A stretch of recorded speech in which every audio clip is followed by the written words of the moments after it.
Welcome back to another episode of the Ark Survival Guide. On the last episode, we just built a base behind the waterfall that's attached to this river here, and it is a beautiful place in the highlands. And we put our unicorn there so he will be completely safe and will not have to worry about any predators killing such a rare creature. If you missed it, we tamed the unicorn on episode 58, and that became our top priority to protect that unicorn. So now that he is safe, we are going to travel to the Redwoods and continue with our mission to build a big tree house so we can harvest some sap from the redwoods. So first thing, this brontosaur wandered a little bit too close to our base, and these plant species X turrets are still set to kill on sight. So we just got like 100 free hide and a ton of meat. So and then with that, we are pretty much ready to embark on our quest. So we are heading down the coast, and we actually had our Doedicurus get stuck inside the raft. We hit a rock a little bit too fast, so we'll be showing you how to get a Doedicurus out of your raft if he gets stuck in there. So what I am trying to do here is we're trying to go down the coast and actually make him hit a rock. And the rocks will actually pass right through our base. And now I can drive the base right back on top of him since he's stuck on that rock. And we smash the rock, and he's back inside the courtyard. So that was super awkward, but that's what you do if your dinosaur ever gets stuck inside your base if you're taking a raft like this. Now you may have noticed a lot of times I am taking stone, putting it into the mortar and pestle, and we're actually combining that with the chitin we've been gathering for this entire game, and we're making cementing paste. We are going to need that for, I think he's stuck again. So yeah, that's what happens when our Doedicurus gets stuck. It looks like this driftwood that was sitting here on the beach got him stuck, so I'm just gonna see if I can smash that with this guy. Get quite a bit of thatch that way. Ankylosaurs are really good at getting thatch. But I did notice some metal up here on the coast, so it's not a total loss. I'm going to go ahead and grab that while I'm here. So that's one nice thing about this configuration. There's lots of little metal nodes that are all over Ragnarok, and we can just grab them as we go past them. So that'll be very helpful.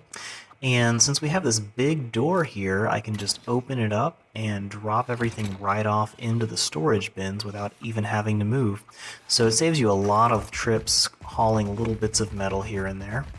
And there was another metal node that I noticed down here, which looks like it's pretty solid. Oh, another pteranodon we mowed down. We basically just kill everything as we're going down the coast, so it makes it a lot easier to deal with because we just constantly have free hide all the time from dinosaurs that our turrets have knocked down. So I try to pick those up as I go by. So I'm going to get this guy back inside the raft, and we'll see if we can get that Doedicurus back out. So that wasn't too much metal this time, I'll just grab it by hand. Now I'm going to see if I can squeeze him through this doorway. Looks like it's just a little bit too small for him to fit, so I really don't want to demolish anything. That's always your other option if you have a dinosaur that's stuck, is you can just demolish whatever wall he's stuck on. But once again, it's much easier to just swing him by, and it looks like my raft is stuck. That's a new one. Well, yeah, you never know.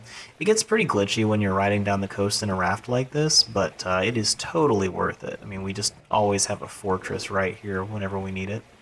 You might also notice that we are playing this on pretty fast speed just because it takes forever for a raft to get down the coast, so we're just going to make it a little bit faster.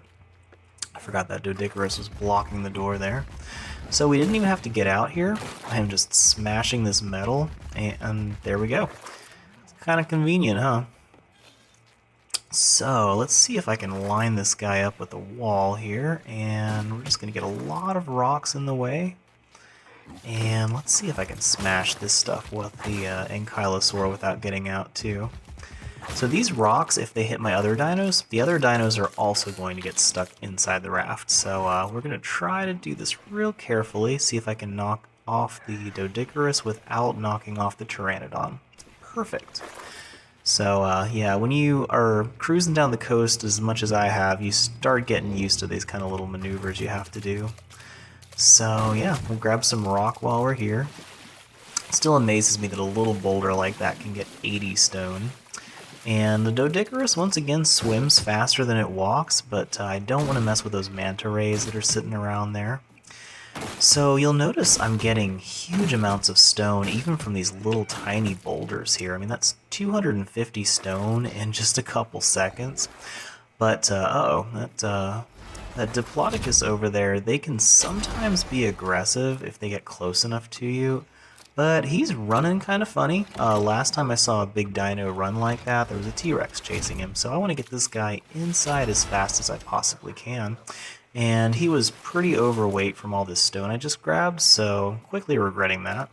So I'm trying to get this guy back in as fast as I can, and there we go. I hate how slow dinosaurs go when they're overloaded. So there we go, got that closed, and I'm gonna grab a little rock from him and keep making cementing paste. So in order to harvest sap from the redwoods, we're gonna need a wooden tree platform, and you need like 600 cementing paste for that, so we're going to be making that for a while. And my turrets have started shooting this guy, so I guess I may as well finish the job before he gets too close. That's that really cool waterfall we flew by last time. And I might need some more arrows, but I think, yeah, he's running away now, so we'll just take him down real quick. Good deal. That should be another 100 hide right here. Yep, 107. Not bad. And we get some vertebrae, which we can use later on for summoning bosses, most likely. And we will move on with our quest down the coast. So we're still trying to get to where we can make that wooden tree platform.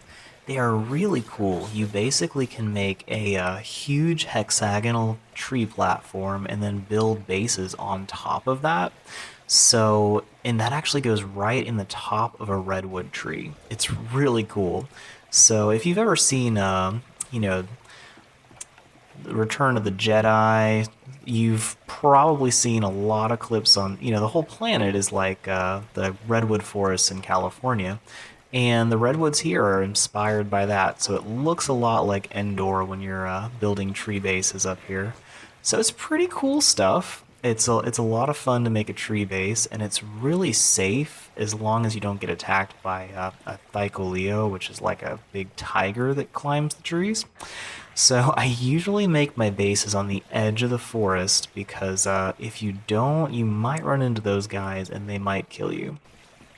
So all of that was looking like just barren brown mountains, but now all of a sudden they're covered in huge redwood trees, so much better. Just a matter of loading. Let me see if I can catch this guy. Ha! Got him right there in the basket. Perfect. It's my new game, is trying to catch the Pelagornis as they're flying by. And we'll level up a little bit. Great. So we're getting pretty high up in the levels. Pretty soon I will actually be able to tame a beaver, which I'm really excited about. We're also getting pretty close to being able to make a refrigerator. And once we have a refrigerator, we'll be able to actually make an electrical system, set up a generator, and do all of that fun stuff. So it's a pretty complicated process, and I've already got a request to make a tutorial on setting up electrical systems. So we will get to that pretty soon too. But the first thing I want to do is get that tree platform up. It's a pretty quick thing, and I've got most of the materials all ready from all the harvesting I've been doing. So we just have to find a good tree to put that in. We'll build a little base up in the tree, and then set up some sap taps, which will actually harvest sap constantly throughout the entire rest of the game. So that's going to be the second of our outposts that we're setting up. You probably remember a while ago we set up an outpost for the Dolphin Island so that we could teleport back there and harvest pearls and oil from the ocean floor. The next thing we're going to want is these sap taps running so that we can constantly get a constant supply of sap. And as we have that set up, the next thing we need is honey. And once we have a beehive, we will be able to make unlimited sweet vegetable cakes, which will let us tame snails. and sheep. So we're going to get some really good stuff out of that. But I think this looks like a pretty good place to park, nice and shallow. And yeah, here we are in the Redwoods. And in the next episode, we're going to explore and see if we can find a good place for our tree fort. So it's going to be pretty fun. So tune in next time, and we'll get building that tree platform. Thanks for watching.